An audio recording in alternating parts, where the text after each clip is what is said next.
Guntur Aditya multi speciality హాస్పిటల్లో అరుదైన operation జరిగింది. పుట్టుకతోనే వచ్చిన గుండె జబ్బును విజయవంతంగా సర్జరీ చేశారు. తల్లి గర్భంలోనే గుండె తయారీ సమయంలో గుండె అది 4 గదులుగా ఏర్పడేది. కానీ పెద్దకాకాని మండలం తంగెలమూడికి చెందిన వాణి అనే మహిళకు 4 గదులు లేకుండా ఒకే గదిగా గుండె తయారైంది. ఈ విషయం గమనించిన doctor Yogi, Chaganti, doctor Ramaraju, doctor Nikhil Praveen, doctor Madhavi, doctor కాశీరామ్తో కూడిన వైద్యుల బృందం జూలై 6వ తేదీన విజయవంతంగా ఆపరేషన్ పూర్తి చేశారు. ఆదిత్య హాస్పిటల్లో ఇప్పటి వరకు 80కి పైగా గుండె ఆపరేషన్లు 100కు 100% సక్సెస్ రేటుతో విజయవంతంగా పూర్తి చేసినట్లు వైద్యులు వెల్లడించారు. అయితే ఇందాక మేడం మాట్లాడినట్టు మేడం హాస్పిటల్ గురించి కానీ యంగ్ టీమ్ గురించి కానీ మొత్తం చెప్పారు. దానిలో డీటెయిల్స్లోకి వెళ్ళట్లేదు నేను. మా దగ్గర ఉన్నదంతా యంగ్ టీమ్. మన యోగి డాక్టర్ గారు, మన నిఖిల్, ఓన్లీ కార్డియాలజీ గురించే మాట్లాడతాను. మన యోగి డాక్టర్ గారు సార్ చూస్తానికి చాలా చిన్న వయసులాగా ఉండిద్ది, కానీ సార్ చేసిన అన్ని సర్జరీలు ఎవరు చేసి ఉండరు.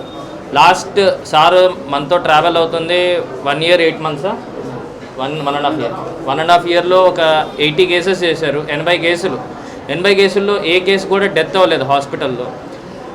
అంటే సార్ చేసేటప్పుడు ఏం చేస్తారంటే మామూలుగా బైపాస్ సర్జరీ చేసిన తర్వాత మెయిన్ ఇంపార్టెంట్ ఏంటంటే సర్జరీ చేసిన తర్వాత ఫస్ట్ 2 days చాలా ఇంపార్టెంట్. రీబ్లీడ్ అవుతాం కానీ మళ్ళీ ఏదన్నా వెంటిలేటర్ సెట్టింగ్స్ కానీ ఎలా జరిగిద్ది ఏంటనేది. సార్ పేషెంట్ వెంటిలేటర్ నుంచి బయటకు వచ్చే వరకు హాస్పిటల్లో పైన ఒక గది ఉండేది, అక్కడే పడుకుంటారు. నైట్ కూడా ఇక్కడే పడుకుంటాడు. ఆయన ఇంటికి కూడా వెళ్ళాడు. వాళ్ళ ఆవిడ ఫోన్ చేసి అరవడమే తప్ప ఆయన చేయడు, ఆయన వెళ్ళాడు ఇంకా. సో ఆయన పేషెంట్ ఎక్స్ట్యూబేట్ అయ్యే వరకు ఇంట్లో ఇక్కడే హాస్పిటల్లోనే ఉంటాడు, ఇక్కడే భోజనం చేస్తాడు. మెయిన్ దానివల్ల ఏంటంటే ఈవిడ 2 రోజులు ఉన్నాడు ఇంట్లో, ఇక్కడే హాస్పిటల్లోనే. ఈవిడ ఇక్కడ ఉన్న రోజులు అలానే క్రిటికల్ కేర్ టీం ఉన్నా సరే, మిగతా డాక్టర్స్ ఉన్నా సరే, ఆయన మాత్రం ఇక్కడి నుంచి కదలరు. అలానే మన నిఖిల్ ప్రవీణ్ గారు ఎప్పటికప్పుడు సార్ ఇంకా యోగి గారు ఇద్దరు కోఆర్డినేట్ చేసుకొని 2D ఈక్వల్ రెగ్యులర్గా చేసి పేషెంట్ కండిషన్ రెగ్యులర్గా చూసుకొని గుండె ఎలా ఉంది, కొట్టుకుంటుందా లేదా, సార్ ఇంకా కృష్ణప్రసాద్ గారు ఇద్దరు చూసుకొని ముగ్గురు కలిసికట్టుగా మాట్లాడుకొని అందరి పేషెంట్లు, ఈవిడ ఒక్కటిలే కాదు అందరి పేషెంట్ని అలా బయటికి తీసుకొని వస్తున్నారు.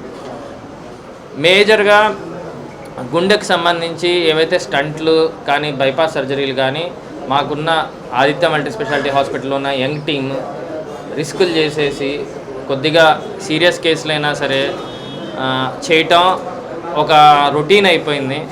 ఇప్పుడు ఈవిడే ఉన్నారు, ఈవిడ చాలా హాస్పిటల్లో తిరిగారు. హాస్పిటల్ పేర్లు అవన్నీ నేను చెప్పను. కొన్ని చోట్ల ఫైనాన్షియల్, కొన్ని చోట్ల కాస్ట్ ఎక్కువ చెప్పారు, కొన్ని చోట్లేమో మేము చేయమని చెప్పారు, ఎందుకంటే చేస్తే కష్టం అన్నారు. ఇప్పుడు చేసినా చేయకపోతే ఎటుగుడి కాంప్లికేషన్లతో ఆవిడ లైఫ్ స్పాన్, ఆవిడ బతికే టైం తగ్గిపోయిద్ది. చేస్తే సక్సెస్ అయితే ఆవిడ బతికే టైం చాలా పెరిగిద్ది, నార్మల్సీగా వచ్చింది. సో ఆ ధైర్యం తీసుకోవాలి. ఆ ధైర్యం వాళ్ళ నాన్నగారు కానీ, అమ్మాయి కానీ, మన సౌజన్య గారు కానీ వీళ్ళందరూ తీసుకున్నందుకు. అలానే మన యోగి డాక్టర్ గారు ఈ సర్జరీ చేసే ముందు ఒక 3-4 సార్లు దాని గురించి నీట్గా మళ్ళీ చూసుకొని ఇప్పుడు ఉన్న హాస్పిటల్ హెల్త్ సర్వీస్ ఛాలెంజెస్లో కానీ చాలా ఇబ్బంది, అంటే చాలా కాంపిటీషన్ ఉన్న టైంలో ఒక హాస్పిటల్ రన్ చేయడం అనేది చాలా ఇబ్బంది. అలాగే మేనేజ్మెంట్కి కూడా ఒక కేసు వస్తే దాన్ని ఎట్లా డీల్ చేయాలి, ఇలాంటి రేర్ కేసెస్ వస్తే మేము భరించగలుగుతామా, ఒకవేళ కేసు సక్సెస్ అయితే ఓకే, ఇట్లా ప్రెస్ మీట్ పెట్టి మేము కూడా చాలా హ్యాపీ ఫీల్ అవుతాము షేర్ చేసుకోవడానికి. పేషెంట్ కళ్ళల్లో ఆనందం చూడడానికి మేము చాలా హ్యాపీగా ఉంటాము. అదే ఒక కేసు ఏదన్నా ఫెయిల్యూర్ అయితే దానికి తీసుకోగలిగిన ఛాలెంజెస్ కానీ, దానికి తీసుకోగలిగిన కాంపిటీషన్ ఉన్న ఈ టైంలో మేము చాలా రిస్కులు చేస్తున్నామండి ఆదిత్య హాస్పిటల్లో. ఇప్పుడనే కాదండి, గత 7 years నుంచి ఆదిత్య హాస్పిటల్ అంటే నార్మల్ కేసెస్, రెగ్యులర్ కేసెస్తో పాటు చాలా ఛాలెంజింగ్ కేసెస్ తీసుకోగలిగిన one of the hospital Aditya hospital. ఎందుకంటే మేము చాలా ఛాలెంజెస్ తీసుకుంటాము. మా దగ్గర ఉంది అంతా చాలా యంగ్ డాక్టర్ టీము.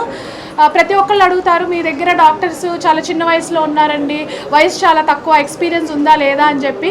కానీ మేము నమ్ముతాము, మా దగ్గరికి వచ్చిన డాక్టర్స్ వాళ్ళ టాలెంట్, వాళ్ళ ధైర్యాన్ని చూసి మేము చాలా ఛాలెంజెస్ తీసుకున్నాము. అందుకే మేము మీ ముందు ఇప్పుడు ఇలా కూర్చోగలిగాము, ఇలాంటి కేసెస్ సక్సెస్ చేసి చూపిస్తున్నాము. అలాగే మన హాస్పిటల్లో కార్డియాలజీ టీంలో మనకి 3 డాక్టర్లు ఉన్నారు. ఫస్ట్ మన డాక్టర్ నిఖిల్ ప్రవీణ్ గారు, అలాగే డాక్టర్ యోగి సార్, ఇంకొకళ్ళు కేపీ సారు. వీళ్ళ 3 ఇప్పటిదాకా చాలా క్రిటికల్ కేసెస్ డీల్ చేశారు. ప్రతి ఒక్కటి మేము మీ ముందు పెట్టలేము. ఇలా ఏదైతే రేర్ కేసెస్ ఉన్నాయో ఇటువంటివే మేము ఎగ్జిబిట్ చేయగలుగుతాము మీడియాలో, ఎందుకంటే అవగాహన క్రియేట్ చేయడానికి ప్రజల్లో. అలాగే కార్డియాలజీ డిపార్ట్మెంటే కాకుండా మన దగ్గర ఆర్థోపెడిక్స్ కానీ, న్యూరాలజీ కానీ, న్యూరో ఇంటర్వెన్షన్ కానీ, క్రిటికల్ కేర్, పల్మనాలజీ, కిడ్నీ మార్పిడిలు, ప్రతి ఒక్క డిపార్ట్మెంటు చాలా రకాలుగా చాలా మంచి స్థాయిలో ఉంది. అది ముందు